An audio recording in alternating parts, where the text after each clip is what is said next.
Welcome to ServiceNow News for the week of August 15th. First up, I want to talk about data filtration. I know it's a feature in Tokyo I've been excited to talk about, and I can't wait to see how folks start to use it. I'm so glad that Dhruv and Ashutosh spoke about this in a YouTube video that I have linked below, where they go through it, and I think it really adds a new tool to our ability to control who can see what records. It works differently than access controls, and Dhruv and Ashutosh go over it some. But I just want to, at a high level, kind of say my understanding of it. So imagine you have a group called the HR group, and tickets assigned to the HR group need not be visible to anybody but people in that group.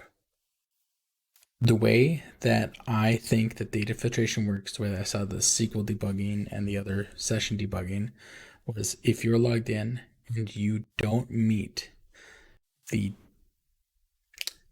subject condition, which is like the logged in person's session or IP address or group memberships or role memberships, then your SQL query is modified at that level to restrict those records from your list.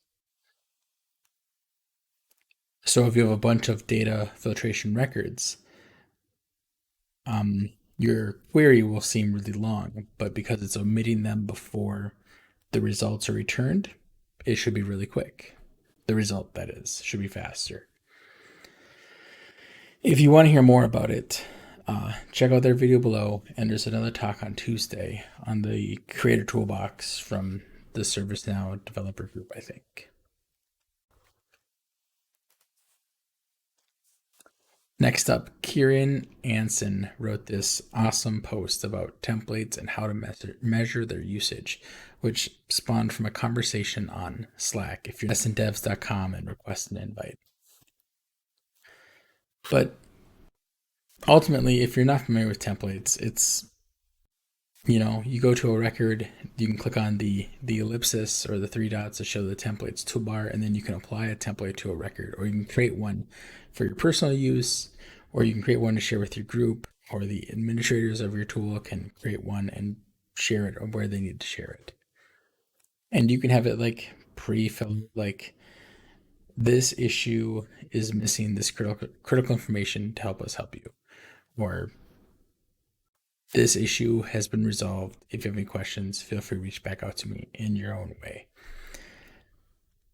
It's a great feature, but you can schedule templates. So you can give some teams some level of automation outside of Flow Designer or Workflow for those that don't want to get into those things. But also, one thing he touched on at the very end of his post was whether or not doing this was worth it. Configuration versus customization.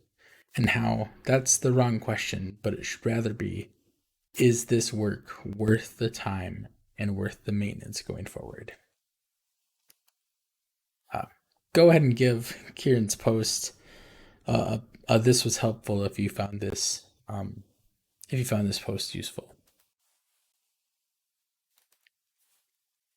Tracy O'Brien has some automation at ServiceNow to post in every group of the ServiceNow user groups, and they're starting a new thing called the Snug Meetups. It looks like it runs a lot like the developer meetup program. I used to run the Minneapolis developer meetup program, and it was great, but it was work. You had to find a venue and figure out topics and pay for it on your own and then ask for reimbursement. And this program seems very similar to that one. I'm actually not sure what the differences are. So how would you think it's different in general? Like, I'd love to hear about it in the comments of like if you would attend this. It looks like they have some limitations on like who can attend and who can't attend, which I always find kind of weird and gray and hard to enforce. But I'd love to hear what you folks have to say about these events. And if you're interested, I guess reach out below to Tracy. Yesterday, I went through the stuff in my list of things to check out before Monday, and the Lady Coding Happy Hour was on Friday, I guess, with MGOPW, Ebony, Paige, and Sharon. They did a great job walking through the App Engine Studio and how some of these new Tokyo features are in App Engine Studio. So I'm really grateful to see that stuff. If you want to hear about some of their origin stories and some other fun banter that they had with the interns, I'd highly recommend watching that video. Finishing it out this week, Robert Fedoruk has been making a bunch of videos on Tokyo. He talks about the language translations. He talks about the zipping and unzipping attachments and the admin center specifically. If any of those, if any of those are things that interest you, go check out the links below. He also posted a video, nothing to do with Tokyo, about Flow Designer. So if you want more about that too, go check it out. If there's something I didn't talk about, but I should have, leave a comment below about it. I'll check it out, or maybe someone else will see it. I'd recommend you to engage with the audience here. Have a great day, and I'll see you guys next week.